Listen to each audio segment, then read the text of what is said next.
नमस्कार। मैं आप सबके बीच में ममता जी की एक कहानी लड़के के साथ में उपस्थित हूँ। इस कहानी को मैंने क्यों चुना है, इसको आप अभी सुन करके खुद ही महसूस कर पाएंगे। मैं तो बस कहानी पढ़ने के पहले ममता जी को बहुत बहुत मुबारकबाद देना चाहूँगा कि वे बनी रहें और ऐसे ही खूब लिखती रहें, बढ़िया लिखती रहें और उनका आशीर्वाद, उनका स्नेह हम सबके ऊपर सदा बना रहे। तो यहाँ प्रस्तुत है उनकी कहानी लड़के। हालात इससे बदतर नहीं हो सकते थे, या शायद हो भी सकते थे। सबसे बड़ा संतोष यह था कि लोग अभी जिंदा थे।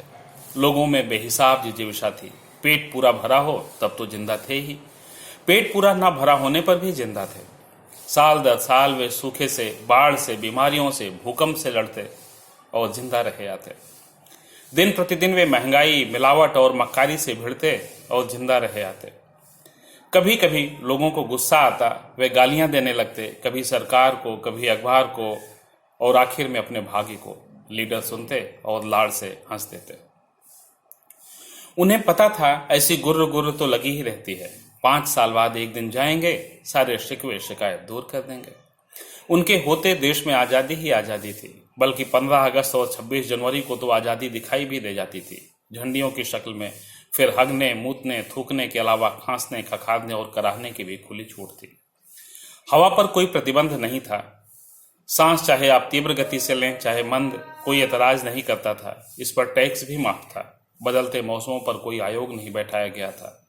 उनके पासपोर्ट उनके पास थे। वे धड़ल्ले से आते जाते रहते। सूरज, चांद, नदी, सितारे, पेड़, पर्वत सब मटर गश्ती पर उतारू थे। धरती पर स्वर्ग लाने में और कोई कसर नहीं थी।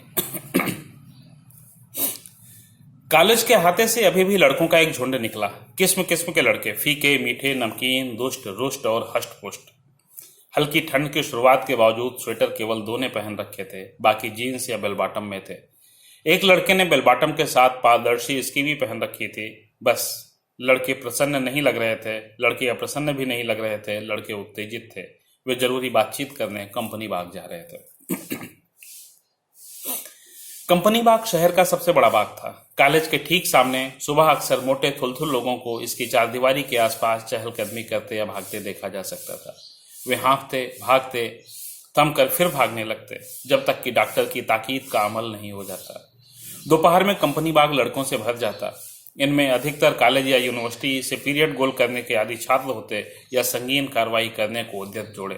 कहते हैं शाम को इस पार्क में केवल चोर, गुंडे और जिपकतरे घूमा करते थे, जैसे पारी बंधी हुई हो और किसी का कोई रास्ता नहीं काटता। जिस लड़के की कमीज पर सिलर लिखा था बोला, यार कुछ भी कहो, इस साल पढ़ाई में कुछ मजा नहीं आ रहा, साला सब बोर। चश्मे वाले लड़के ने कहा, इस साल लड़कियां भी तो काफी वाहियात आई हैं, एक से एक चश्मुद्दीन। 2-4 लड़के उसकी ओर कौतुक से हंसे। बाई गार्ड हम चश्मा लगाते हैं, लेकिन देखना गवारा नहीं करते, उसने बिना झेंपे कहा। कुछ बताओ यार, कैसे कटेगी?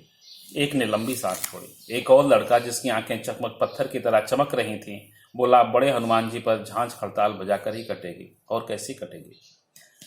हड़ताल? हड़ताल से क्या होता है जी? जिस लड़के की कमीज पर सिलर लिखा था बोला। वाह मारा, हाँ हड़ताल से कुछ होगा। 2 लड़के एक साथ बोले। बाई गार्ड, हड्डियां जाम हो गई हैं क्लास में बैठे बैठे। सबको यह दैवी संदेश लगा, लेकिन हड़ताल का मकसद क्या हो, वे सोचने लगे। क्या वे यह कहें कि उनका हिंदी प्रोफेसर रोज समय से आ जाता है, इस पर उन्हें एतराज है, या कि क्लास में बाईं तरफ 10 बजे धूप आ जाती है इसलिए, या वे कहें कि मैदान में उगे पेड़ वॉलीबॉल में अड़चन डालते हैं, या कॉलेज में नल 12 बजे बंद हो जाता है। देखा जाए तो इनमें से एक भी बात को लेकर वे व्यग्र नहीं थे, लेकिन वे कुछ कर गुजरना चाहते थे। उन्हें कोई कार्यक्रम नहीं मिल रहा था, न घर में न बाहर। वे अपनी ऊर्जा का इस्तेमाल करना चाहते थे। हलचल के नाम पर उनके पास था ही क्या? अखबार की दी हुई खबरें, सरकार की दी हुई बेरोजगारी और परिवार की दी हुई परेशानियां। वे इन तीनों से बिदकते थे। इस उम्र में वे तगड़े बकरों सा उछलना चाहते थे। बहरहाल हड़ताल तो करनी ही थी। शहर में एक सेवा समिति थी, उसके मंत्री काफी धाकड़ थे। हड़ताल कराने, हड़ताल स्थगित कराने, हड़ताल समाप्त कराने जैसे कार्यों में उनका सहयोग रहता था। उनसे पूछा गया, उन्होंने बता दिया। धड़ाधड़ पर्चे छपवा लिए गए, बैनर बन गए, माइक वाले को माइक के लिए ऑर्डर दे दिया गया। हड़ताल का मुद्दा था प्राध्यापकों के चयन में छात्रों का प्रतिनिधित्व। समिति के मंत्री ने तो सुझाव दिया कि हड़ताल और क्रमिक भूख हड़ताल समानांतर रखी जाए, इससे तुरंत असर पड़ेगा, लेकिन छात्रों को यह नहीं जचा। जब रोज ही भूखे रहते हैं तो भूख हड़ताल में क्या तुक। यूं उन्हें हड़ताल का मुद्दा भी खास पसंद नहीं आया था। वे जानते थे जो भी आएगा एक सा पढ़ाएगा, जड़, बेहुदा और बेमतलब। उस पढ़ाई का इससे कोई ताल्लुक नहीं होगा कि अर्जुन सिंह का बाप 9 अगस्त को रिटायर हो रहा है, कि सुनील वर्मा की 2 बहनें लगातार जवान हो रही हैं, कि अनूप कौशिक का बड़ा भाई अब तक 382 रुपये 70 पैसे महज नौकरियों के लिए आवेदन पत्र भेजने में तबाह कर चुका है। इस पढ़ाई का इससे भी कोई ताल्लुक नहीं होगा कि गेहूं दिनों दिन महंगा होता जा रहा है, बाजार से कभी कोयला गायब हो जाता है, कभी मिट्टी का तेल, शहर की सभी मुख्य सड़कें टूटी पड़ी हैं और चौराहों पर सरेआम जेब कट जाती है। लेकिन जब तक कुछ और करने को ना हो तब तक हड़ताल तो करनी ही थी। अपने हक का इस्तेमाल। पढ़कर निकलने की जल्दी भी किसे थी। जो निकले थे वे भी रो रहे थे, जो नहीं निकले वे भी। फिलहाल पढ़ाई एक तगड़ा बहाना था। अम्मा सुबह उठकर नाश्ता तैयार कर देती थी, पिताजी से किताब कापी के नाम पर नामा भी मिल जाता था। पढ़ चुके तो यह उम्मीद भी गोल। घर भर के लिए एक फख्र का विषय था कि लड़का कॉलेज जाता है। इस बात के आगे बाकी सारे सवाल स्थगित हो जाते थे। तय हुआ कि बाकायदा गंगा स्नान के बाद नारियल फोड़कर हड़ताल का श्री गणेश किया जाए। फूल मालाएं गले में डाले, एक गुट कुलपति का घेराव करे और दूसरा कक्षाओं का बहिष्कार। शहर के हर कार्यकलाप में गंगा स्नान का बड़ा महत्वपूर्ण स्थान था। अगर शहर में नदी न होती तो शहर के लोग अपना दिन कैसे शुरू करते, कहना मुश्किल था। लोगों का कहना था कि जिसने जो चाहा गंगा माई ने बख्शा था, इसलिए सुबह 4 से 8 बजे तक यह शहर ताबड़तोड़ नहाता था। दातुने चबाता, कंधे पर अंगोछा डाले शहर नदी की ओर दौड़ पड़ता। इस कार्यक्रम में वे लोग तो थे ही जो पिछले 28 साल से निरंतर नहाते चले आ रहे थे। वे भी थे जो शौकिया नहाऊ थे। वे वृद्धाएं भी थी, खांसी, जुकाम, निमोनिया से परे, हर साल जिनसे मृत्यु कुछ इस तरह खिसक जाती जैसे गंगा का किनारा। यहां तक कि शहर के कई मशहूर काला बाजारिये, मोटी तोंद वाले हलवाई, वैश्यागामी पंडे और चंद जबकतरे भी अपना दिन गंगा स्नान से ही शुरू करते थे।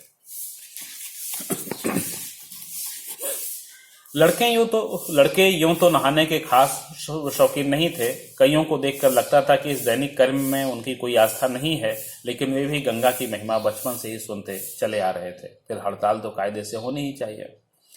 लिहाजा 19 लड़कों की टोली बन गई। जब वे घंटाघर से बांध के लिए रवाना हुए, मन काफी मस्त हो आया। पिछले दिन का आक्रोश सुबह की ठंडी हवा में ठंडा हो गया। 3 लड़के आने से रह गए। उनका इंतजार करना उचित नहीं समझा गया। 2-4 रिक्शा वालों से 6-6 सवारी बांध कर क्या लोगे। रिक्शा वालों के मना करने पर टायरों की हवा निकालने का कार्य संपन्न किया गया। फिर उन्होंने 2 इक्कों में अपने आप को लाधा और इक्के वालों से लगाम और चाबुक संभाल कर चलते बने। रास्ते में दोनों इक्कों में होड़ लगी। एक का पहिया गड्ढे में उतरते उतरते बचा। आखिर में वे सकुशल बांध पर पहुंच गए। बांध पर काफी भीड़ थी। आज कार्तिक पूर्णिमा थी। लंबा चौड़ा घाट था। अपार भीड़ स्नान कर रही थी, तिलक लगा रही थी, कपड़े बदल रही थी। ढेर के ढेर स्कूटर खड़े थे और साइकिलें। वहीं एक तरफ खड़ी थी कई जीपें। लड़कों ने गिना 7 पर भारत सरकार की तख्ती लगी थी, 3 पर प्रादेशिक सरकार की। जाहिर है भारत सरकार नहाने आई थी। लड़कों ने देखा भारत सरकार मूली खरीद रही थी, भारत सरकार जलेबी खा रही थी, भारत सरकार पुण्य कमा रही थी। एक जीप मत्स्य विभाग की थी, एक स्वास्थ्य विभाग की। करदाता के खून पसीने का पेट्रोल पेट में डाली जीपें दौड़ती रहती थी। साहब के लिए तरबूज लाने, साहब के बच्चे को स्कूल पहुंचाने, साहब की मैम को सिनेमा दिखाने, साहब के रिश्तेदार को स्टेशन पहुंचाने। लड़कों ने जीपें और जीपों की जमुहाइयां लेते ड्राइवर देखे। ड्राइवरों के चेहरे पर बेगार का संतोष था। एक जीप माप तोल निरीक्षण विभाग की थी। इसके एक कर्मचारी सुनील वर्मा के घर के पास रहते थे। उनके घर में ऐसी कई बाटों का ढेर था जिन पर 1 किलो लिखा था, पर वे 800 ग्राम के थे। ये उन्होंने शहर के सब्जी वालों, फल वालों, मिठाई वालों से पकड़े थे। कुछ महीने ये बाट घर में पड़े रहते। फिर एक दिन चुपचाप उन्हीं के विभाग का एक आदमी ले जाकर इन्हें बेच आता। आप अनूप, सुनील, अर्जुन, श्यामल और ताहिर काफी देर तक किनारे पर खड़े तमाशा देखते रहे। बीरेंद्र एक तरफ खड़ा तिरछी आंख से कपड़े बदलती एक औरत को देख रहा था। अर्जुन सिंह का ध्यान पन्नों पर था। साला आगे बढ़ने ही नहीं देता कोई। अर्जुन सिंह ने अनूप को दिखाया।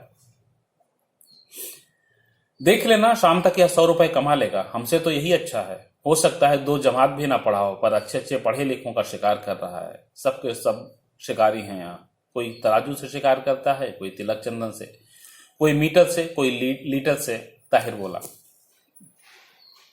सबसे बड़े शिकारी तो ये हैं, सुनील ने कड़वाहट से कहा। जीपों में लद लद कर आने वाले अफसरान, इन्हीं को भ्रष्टाचार की जांच पड़ताल का जिम्मा सौंपा जाता है। श्यामल मन ही मन डर रहा था। उसके पिता शिक्षा विभाग में काम करते थे। सुबह उसके कान में भनक पड़ी थी कि घर में सबका नहाने का कार्यक्रम है, जीप आने वाली थी। वह मना रहा था, जीप न आई हो। अर्जुन सिंह ने कहा, ओए असां चलते हैं हड़ताल करने। हड़ताल करनी है तो इनके खिलाफ करो, इनसे कहो कुर्सियां खाली करें, हम आ रहे हैं। अनूप बोला, यार मुझे भी हड़ताल के नाम पर आलस आ रहा है। सारा दिन गला फाड़कर चिल्लाओ और घर जाकर डांट सुनो। दरअसल मुद्दा कुछ ठीक नहीं है। नहीं जी, एक बात सोचकर पीछे हटना गलत है, ताहिर ने कहा। श्यामल पहले ही ढुलमुल हो रहा था। बोला, मुझे तो स्टेशन पहुंचना है, बुआ जी आ रही हैं। हजामत बहुत बढ़ गई है, बुलाकी के यहाँ हुआ है। तभी एक जीप धन्य से आकर उनके पास रुकी। जीप सिंचाई विभाग की थी। उनमें कई लोग तौलिए लेकर उनमें से कई लोग उतरे। ताहिर के मुंह से बेसाख्ता निकल गया, आइए आइए, बस आपकी ही कमी थी। हम सोच ही रहे थे सिंचाई विभाग इस साल नहाने नहीं आया। सारे लड़के ठठाकर हंस पड़े। आने वाले अचकचा गए। उनके चेहरों पर खिसियाहट थी। उन्होंने ध्यान से लड़कों को देखा, क्या पता कौन गुप्तचर विभाग का हो। इंजीनियर थोड़ा हटकर अपने बाबू को धमकाने लगा, ऊपर शिकायत पहुंच गई तो सारा नहाना धरा रह जाएगा। मुझे ले डूबने की साजिश करते हैं आप लोग, मैं आप सबका सियार बिगाड़ दूंगा। इंजीनियर खुद बेहद बौखलाया खिसियाया हुआ था। फिर वे लोग बिना नहाए लदर फदर जीप में घुसे और वापस चले गए। लड़कों का दिन सार्थक हो गया। वे हंसे और हंसते ही चले गए। मस्ती में वे एक जीप में घुस गए। ड्राइवर शायद इंतजार से तंग आकर खुद नहाने चला गया था। जीप खुली हुई थी। अर्जुन सिंह को हर तरह की गाड़ी चलाने का तजुर्बा था। लड़के जीप ले उड़े। कुछ दूर ऊबड़ खाबड़ जमीन में चलाकर जीप रुक गई। अर्जुन सिंह ने फिर स्टार्ट की। तभी लड़कों ने देखा, जांघिया पहने नंग धड़ंग अफसरों की एक छोटी सी टुकड़ी उनके पीछे दौड़ रही है। वे शायद इस जीप के हाकिम थे, लेकिन अब जीप गति पकड़ चुकी थी। लड़कों का जोश बुलंद था। वे तालियां बजाते गा रहे थे, ये दोस्ती हम नहीं तोड़ेंगे, तोड़ेंगे दम मगर तेरा साथ न छोड़ेंगे। लड़के शहर से बाहर निकल गए। मूंगफली खरीद ली गई। रास्ते में पकोड़े भी खाए। अगले दिन मुंह अंधेरे जानसनगंज के चौराहे पर एक जीप दुरुस्त हालत में बरामद हुई। जीप खाद्य नियमन अनुभाग की थी। आप सब लोगों ने कहानी सुनी, इसके लिए आप सबका बहुत बहुत शुक्रिया। धन्यवाद। नमस्कार।